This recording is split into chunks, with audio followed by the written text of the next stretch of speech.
Ini adalah simulasi proses body shop pada pabrik mobil modern. Proses dimulai dari underbody assembly. Kemudian side panel dan roof dipasang secara otomatis menggunakan robotic arm.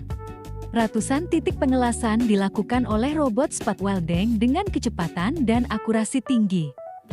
Setelah proses framing selesai, bodi mobil masuk ke area inspeksi untuk pengecekan dimensi dan kualitas sambungan.